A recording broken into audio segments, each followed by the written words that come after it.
국민의힘에 비해서 민주당이 48.8% 상당히 높은 지지도가 나왔지만 지금 민주당이 내부적으로 상당히 긴장할 수밖에 없습니다. 돈봉투 의혹이 터져 나와 가지고 지금 이제 검찰이 수사를 하고 또 압수수색도 하고 이렇게 하고 있는데 상당히 관련된 사람들이 적지 않기 때문에 과연 민주당이 이 부분을 어떻게 헤쳐나갈지 주목이 되는데요. 오늘 아침에 이재명 민주당 대표가 사과하면서 대책을 발표했습니다. 이재명 대표의 오늘 아침 발언 한번 들어보실까요? 저희 민주당은 이번 사안을 엄중하게 인식하고 있다는 말씀을 드리면서 이번 일로 국민 여러분께 심려를 끼쳐 드린 점에 대해서 당 대표로서 깊이 사과드립니다.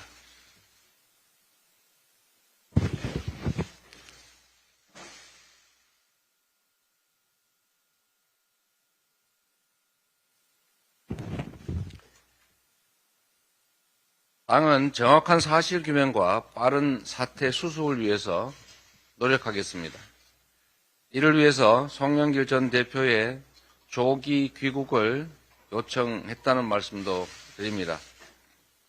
모두가 아시는 것처럼 이번 사안은 당이 사실규명을 하기에는 한계가 뚜렷합니다.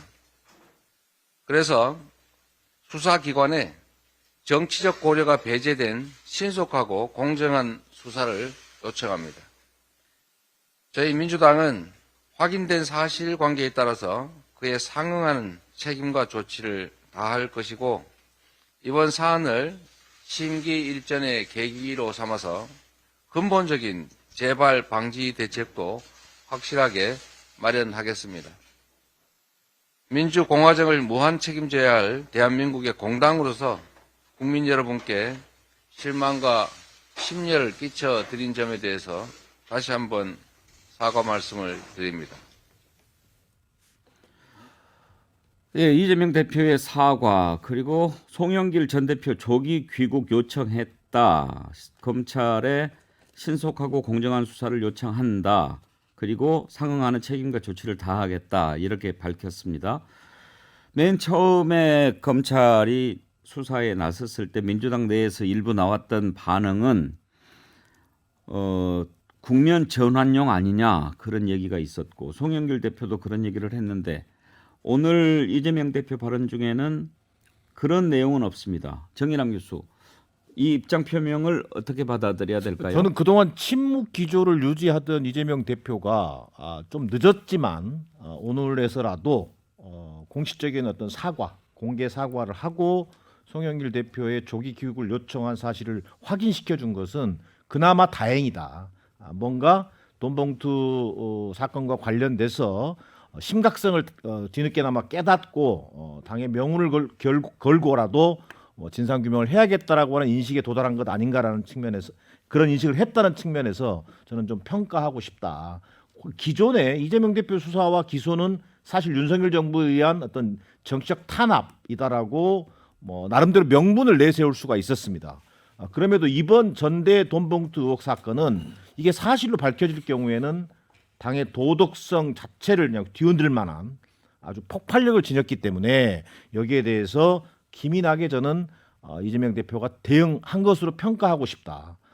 여기서 나왔습니다만 저는 송영길 전 대표가 이게 이정근 전 총장의 개인 일탈 이런 게 운운하면서 남 얘기하듯이 할 것이 아니라 저는 조기에 조속히 귀국해서 수사에 협조하는 모양을 취하는 것이 그나마 이 파장을 저는 최소화할 수 있을 걸로 보여집니다. 그래요. 박원석 의원 지금 뭐 현직 의원만 한 10명 이상 연루가 된 것으로 그렇게 알려지고 있습니다만 네. 이재명 대표 입장에서 보면 현직 대표가 아니고 전직 대표 관련된 일이고 또 이걸 잘 수습하는 모습을 보이면 당에도 그렇게 뭐 꼭 마이너스만은 아니다 이런 생각할 수도 있겠죠. 그렇죠. 어떻게 보면은 이걸 계기로 당이 오히려 그 전화위복이라고 혁신으로 나아갈 수 있는 계기가 될 수도 있습니다. 또 한편으로는 이제 총선의 물갈이의 사전 신호탄 같은 게 될 수도 있어요. 근데 이제 문제는 결자 해지 당사자가 이재명 대표인데 또 본인이 사법 리스크를 안고 있다 보니까 사실은 내로남불 논란에 계속 빠질 수 있다는 거죠, 당이.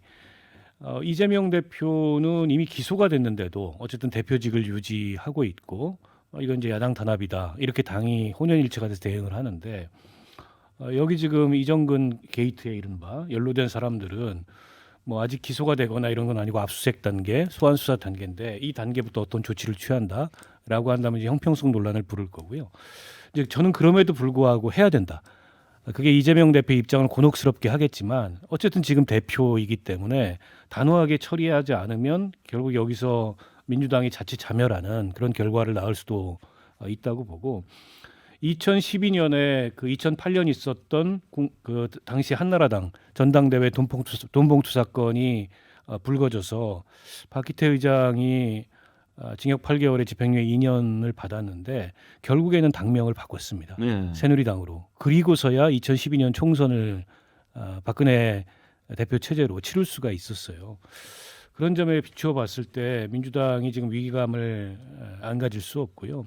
현직 의원 뭐 적게는 10명, 많게는 20명이 거론된다는 건 뭐 금액의 많고 적음을 떠나서 또 사건의 실체가 아직 확인이 드러난 건 아니지만 그렇게 현직 의원들이 검찰에 줄 소환을 당하는 모습만으로도 내년 총선을 자칫하면은 민주당이 치를 수 없는 그런 큰 어떤 정치적 위기에 봉착할 수 있어야 되기 때문에 이건 뭐 꼬리 자르기 차원이 아니고 그야말로 발본색원해서 당을 뒤집는 한이 있더라도 거듭나야 된다는 차원에서 저는 읍참마숙하고 정리를 해야 될 문제라고 봅니다. 이런 일이 있을 때 어떻게 대응하냐가 매우 중요한 것 아니겠습니까, 윤경호 의원? 그렇죠. 방금 저 2008년 한나라당 돈봉투 사건, 그다음에 그게 불거진 2012년에 처리가 어떻게 됐느냐. 결국 당명까지 바뀌었다. 이 지금 국민의힘의 전신임을 뭐 부인하지 않는 그 이전으로 올라가면요, 차떼기당이라는 정말 국민들에게 충격을 더 줬던 사건도 있었잖아요. 그것도 헤쳐나갔던 건 찔끔찔끔 인정이 아니라 누군가가 나서서, 그 누군가라는 건 당시의 대표죠.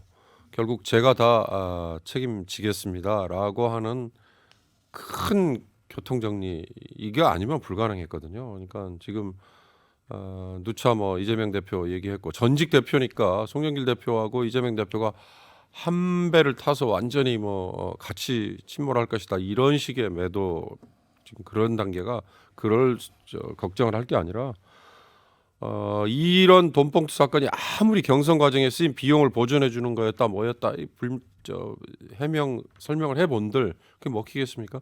돈이 실제 건네졌고 그게 지금 이정근이라는 사람의 증거 뭐 증언 이걸로 다 까발라지고 있는 상황이라면 피할 수가 없는 거죠. 피할 수 없으니까 누군가는 나서서 제 책임입니다. 근데 그 역할을 송영길 대표가 결국 사실이라면 할 수밖에 없는 거 아닌가. 그래야 내년 총선을 치를 수 있는 거 아닌가, 그런 생각이 드네요. 정공기 교수께서는 민주당 대응 어떻게 평가하십니까? 예, 오늘 이재명 대표의 저 메시지는 정말 저는 100점 주고 싶습니다. 우선 아주 겸허한 자세로 간결하고 제가 기자 생활도 하고 평론가 생활 한 30년 이상 하고 있는데 저 누가 써줬을까라는 생각을 얼핏 했어요. 그래서 그만큼 참모 조직들도 정리를 잘해서 대표가 저렇게 메시지를 낸 거는 좋았다. 이런 아까 정진영 교수님 잘 정리를 해주셨죠.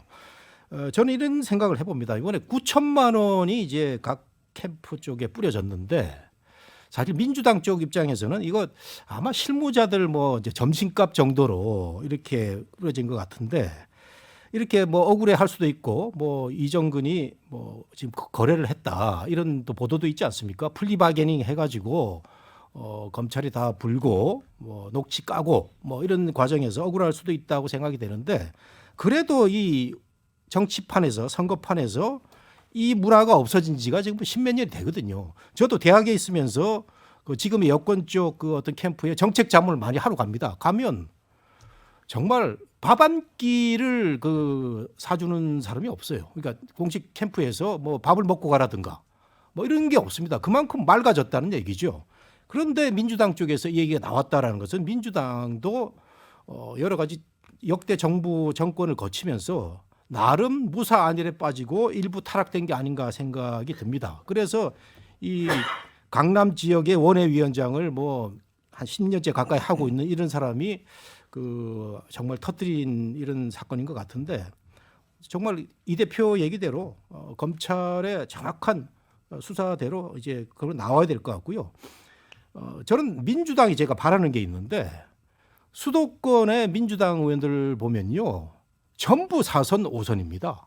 그러니까 그 동안에 이 민주당의 이 기득권 세력들은 이 서울과 수도권에 정말 별일 없으면 공천받는 이런 상황이 됐었거든요. 그래서 저는 내년에 민주당이 이런 그 과오도 좀 씻고 뭔가를 보여주기 위해서는 정말 개혁 공천을 한번 해가지고 새로운 모습을 보여주는 건 어떤가 이런 생각이 좀 듭니다. 예. 저는 그 대목에다 또 하나만 딱 덧붙이고 싶은 게요. 저는 그 이재명 대표도 얘기했습니다만 저는 검찰의 태도도 좀 예의주시한다고 봅니다. 무슨 얘기냐면 이 정치적 고려를 일체 배제하고 신속히 저는 진실 규명하는데 검찰이 나서야 된다. 과거 이 정치 검찰들이 해왔던 방식들을 보면요, 피의 사실을 그냥 파편적으로 흘리면서 상황을 뭔가 관리하는 듯한 그런 모습을 검찰이 많이 반복해 왔었거든요. 이걸 이번 사건도 민주당의 이 돈봉투 전대 문제도 이 총선을 염두에 두고 시기를 조절한다든지 상황을 관리하는 듯한 검찰의 태도가 보여진다면 이건 대단히 그 국민적 비판을 받을 수밖에 없는 상황이 될 거다. 일체의 정치적 고려를 배제하고 정말 진실을 규명해서 규명하는데 검찰이 적극적인 역할을 해야 된다라는 게 저는 반드시 좀 첨언됐으면 하는 생각입니다. 그런데 정진남 교수 궁금한 게 하나 있는데 민주당 쪽 사정을 잘 아시니까 이정근 전 사무부총장 이 수사하는 과정에서 이런 것들이 또 다 드러났다는 거 아닙니까? 네. 이정근 부총장이 어떤 사람입니까? 그 최초에 이제 이 정치권에 입문할 때는 그 소위 뭐 지금의 국민의힘 그러니까 이제 새누리당이죠. 그러니까 한나라당 그쪽이었어요? 그쪽으로 저기 보좌진으로 입문해서 지방의회 선거도 출마한 기록을 가지고 있는 걸로 저는 들었습니다. 그리고 그런 과정을 거치면서 이른바 2000 그 문재인 정부 들어섰을 때 민주당의 이제 서초 쪽에 그동안 활동해 오는 과정에서 원외위원장을 맡게 됩니다. 근데 서초라고 하는 데는 민주당으로서는 어떻게 보면 당선 자체가 불가능한 지역이다 어려운 보니까 것이죠. 경선 과정 자체가 없었고 또한 여성 정치인이라고 하는 희소성이 좀 가만히 돼서 그동안 원외위원장을 8년 동안이나 서초에서 해왔던 여성 정치인입니다. 그런데 그 8년 동안 원외위원장 하는 과정에서 가지고 있던 여러 가지 당내 네트워크 그다음에 대통령실과의 관계 이런 것들을 본인이 좀 최대한 좀 뭐랄까 좀 과장도 하고 확대해서 본인의 영향력을 과시하다 보니까 이런 사건 사고까지 연결된 것으로 보여집니다. 그렇군요. 박원석 의원, 예. 이정근 부총장 이렇게 쭉 뭐 나온 얘기 보면 뭐 나는 브로커 체질이야 뭐 이런 얘기도 했다고 그러더라고요. 그러니까 이분이 지금 받고 있는 혐의를 보면 10억 정도를 알선수재 그리고 이제 불법 정치자금 수수를 한 건데 그렇게 원외위원장을 서초에서 오래 했다면 서초구 내에 있을 법한 그런 이권과는 과연 관련이 없을까? 그리고 이분이 과연 이제 지난 문재인 정부 말미에 본인의 뭐 취업 청탁도 의뢰하고 기타 등등 이건 말고는 과연 그동안에 없었을까 여러 가지로 의심이 드는 대목이고요.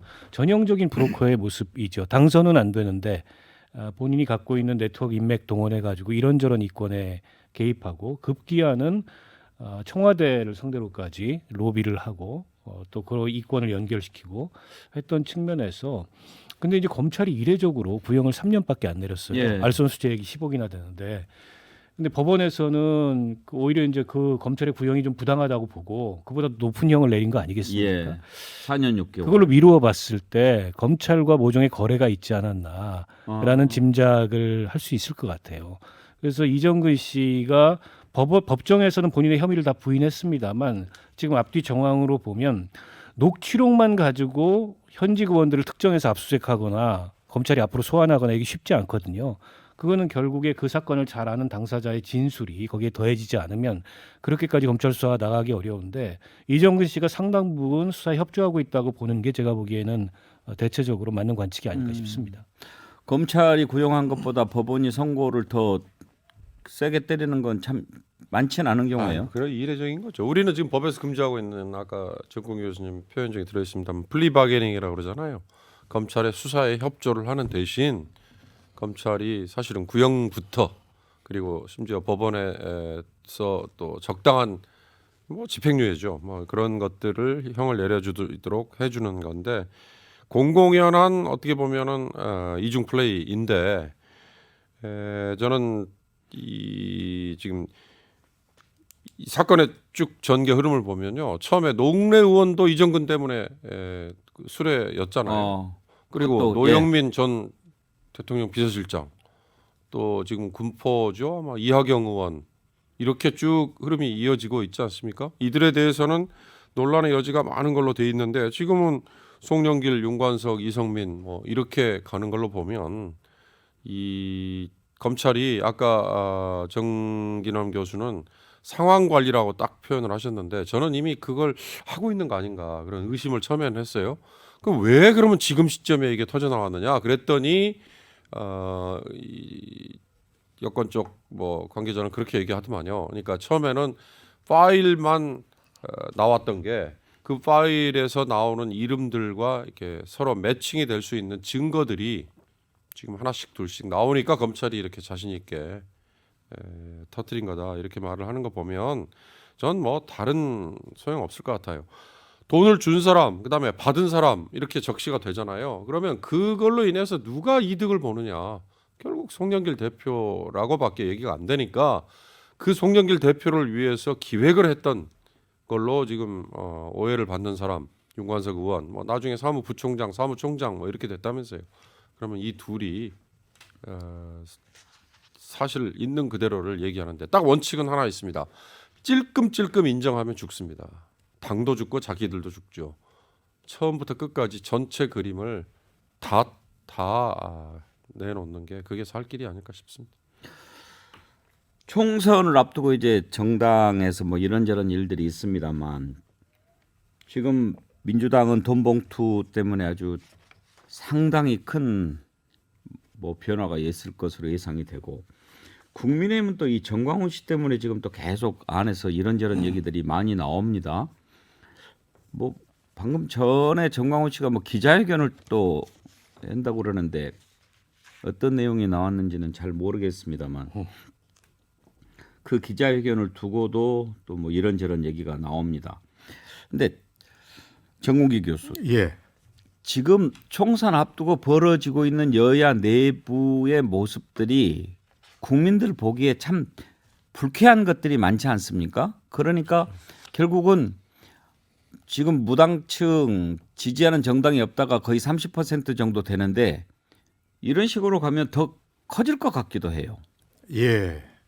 언론에서는 이제 무당층이 뭐 뭔가를 보여준 거 아니야 하는데 결국은 뭐 또 갈라지겠죠. 근데 제가 요즘 그 보는 것은요. 사실은 민주당의 돈봉투 사건이 훨씬 큰 문제인데 이 국민의힘의 일종의 잡음 아닙니까? 수많은 투머치 워커들의 토커들의 그냥 그 백가쟁명식 그 저격인데 이게 근데 사실은 국민의힘의 이 모습 바람직하지 못한 모습이 국민들한테 더 다가가 가지고 민주당이 반사이익으로 거의 뭐 50% 가까운 지지율을 받고 있다.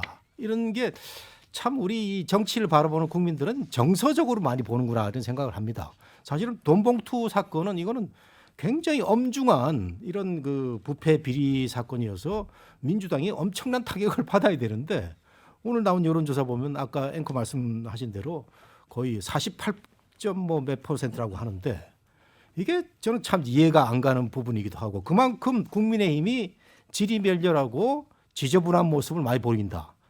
뭐 극단 성향의 종교 세력이 뭐 최고위원을 뭐 1등으로 당선시켜 가지고 그 사람 하는 얘기는 우파를 뭐 천하통일했다 이런 우스갯소리까지 나오다 보니까 국민의힘 사람들은 뭐야 코미디 하는 거야 지금 뭐 이렇게 돼버리고 극우 쪽으로 이렇게 평가를 받다 보니 그 사람이 극우인지 아닌지 잘 모르겠어요. 하여튼 그 가다 보니까 국민들 입장에서는 국민의힘은 좀 요즘 맛이 갔구나 좀 이상한데 라고 하는 생각 쪽에서 계속 지지율을 걷어들이는 게 아닌가 생각이 되고 여기에 전 대선 후보 2번 전 당대표 2번 한 사람 그다음에 현 당대표 그다음에 전 당대표 이런 사람들이 얽히고 설켜가지고 전혀 바람직하지 않은 모습으로 미디어에 나와가지고 서로를 저격하는 모습 이게 정말 바람직하냐라는 생각에서는 국민들이 알고 있는 거죠. 그만큼 정서적으로 국민의힘이 지금 국민들한테 점수를 잃고 인기를 잃어가고 있다. 저는 심각하게 생각이 됩니다. 네.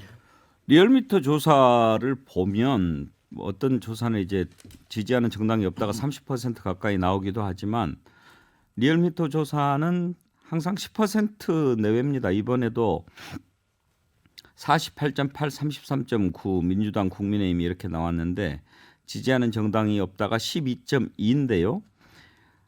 숫자는 낮지만 주목할 만한 것은 올해 들어 조사한 것 가운데 가장 높은 수치라고는 이게 여론조사마다 이제 조사 방법의 차이로 인해서 답변이 좀 다르게 나타나는데 통상 이제 ARS 조사 같은 경우에는 정치 고관여층이 답변을 많이 한다 그래요. 그러니까 이게 무당층이나 중간층이 상대적으로 좀 덜 유입이 되는 거죠. 그래서 아마 지지정당 없음이 답변이 좀 낮은 것 같은데 그럼에도 불구하고 그 조사에서도 10% 넘게 나온 건 예. 그만큼 이제 양당 정치에 대한 어떤 혐오, 피로감 이런 것들이 굉장히 높아지는 게 아닌가 싶고 그러니까 누가 못하냐 경쟁을 하고 있잖아요. 누가 잘하냐 경쟁을 하는 게 아니고 근데 그럼에도 불구하고 민주당도 악재가 있는데 왜 국민의힘이 더 죽을 쓰느냐 집권당이기 때문에 그렇습니다. 간단합니다. 대한민국 총선은 야당이 얼마나 잘하느냐의 게임이 아니고 여당이 얼마나 잘못하느냐의 게임입니다. 때문에 지금처럼 국민의힘이 새 지도부가 들어섰음에도 불구하고 저런 자중질환을 벗어나지 못하고 새 지도부의 리더십이 굉장히 취약하구나 이런 걸 매일매일 이렇게 증명을 하게 되면 저 체제로 내년 총선 못 치른다 이런 평가가 내려질 가능성이 높다고 보고 그 정광훈 씨 문제만 하더라도 홍준표 시장 맞는 그 말씀이 틀린 말이 아니죠. 손절 대상인 사람한테 손절을 당하는 모습이잖아요. 이 얼마나 우스운 모습입니까? 예. 정작 김기현 대표가 단호해야 될 때 단호하지 못하고 우물쭈물대다가 문제 제기한 홍준표 시장한테는 단호한 모습을 보이고 정광훈 씨한테는 단호하게 당하는 이런 모습을 보이고 있어서 도대체 저분이 저런 정치력이나 리더십을 가지고 어떻게 당대표로 하겠다고 자임을 했을까 싶을 정도로 지금 흔들리는 모습을 많이 보이고 있고 결국 김기현 대표는 그냥 용산의 바지 사장이구나 이런 느낌 이외에 지금 전달해주는 메시지도 뭔가 이게 체감할 수 있는 리더십도 없습니다. 근데 이제 아무리 대통령하고 뜻이 일치해야 여당이 내년 선거를 잘 치를 수 있다 그래도 국민들은 바지 사장 원하지 않거든요. 그런 면에서 봤을 때 과연 김기현 대표 체제로 내년 총선은 고사하고 올해를 넘길 수 있을까 그런 상황이 아닌가 싶습니다. 정광훈 목사 기자회견 내용이 들어왔는데요. 국민의힘하고 결별할 것이다 이렇게 알려졌지 않습니까? 그랬는데 오늘 의외로 그러니까 나는 뭐 새 당으로 하겠다가 아니고 국민의힘에 요구를 했습니다. 현실적으로 선택할 수밖에 없는 유일한 정치 세력은 국민의힘이다. 공천권 폐지하고 당원 중심으로 후보자 경선제를 도입하라. 이런 제안을 했습니다. 그러면서 대국민 통합 연석회의를 추진하자 이렇게 제안했는데 정진환 교수, 내가 국민의힘에서 더 아직도 영향력을 행사하려고 한다 이렇게 받아들여집니다. 그렇습니다. 그동안 자유통일당도 창당하려고 했었고 지금도 자유통일당의 대표로 돼 있죠. 그런데 이제 국민의힘에 지난 전당대회를 전후해서 많은 당원들을 지금 가입시켜 놓은 상황 아니겠습니까? 그걸 근거로 해서 정광훈 목사가 뭔가 정치적 어떤 이득을 지금 노리려고 하는 그런 계산법으로 보여지고요. 저는 그런데 뭐 오늘 애초에는 뭐 결별 선언도 있었습니다만 결별 선언을 하든 저는 위장 결별이라고 생각하고요. 국민의힘 지도부가 정광훈 리스크를 이번 기회에 정확하게 정리해내지 못하면 총선뿐만 아니라 윤석열 정부 내내 아마 시달리는 과정이 될 것으로 보여집니다. 그러한 계기가 만들어진 과정에서 이 정광훈 목사가 오늘 또 한번 요소를 저는 보여주고 있다. 저는 그렇게 생각합니다. 근데 신당 창당은 잠시 보류하겠다 이렇게 얘기를 했는데 원래 정광훈 씨가 무슨 자유통일당인가 자유통일당 지금 하고 있지 않나요? 예, 자유통일당 대표고요. 저분이 그 자유통일 이전에도 당을 많이 만들어 가지고 저분이 한때 꿈이 국회의원 되는 거였습니다. 그래가지고 2%가 넘으면은 뭐 이렇게 들어가는 그 확률이 있어서 당을 만들어서 시도를 하다가 실패를 하기도 하고 그래서 가장 현실적인 정치 감각을 갖고 있는 분이죠. 그래서 국민의힘을 떠나면 자기도 죽는다는 걸 알고 있는 거죠. 네. 국민의힘이 또 어떻게 반응을 보일지도 궁금한데 하여튼 정광훈 씨는 계속 목소리를 내는 거죠. 네, 여기까지 하죠. 네 분 수고하셨습니다. 감사합니다.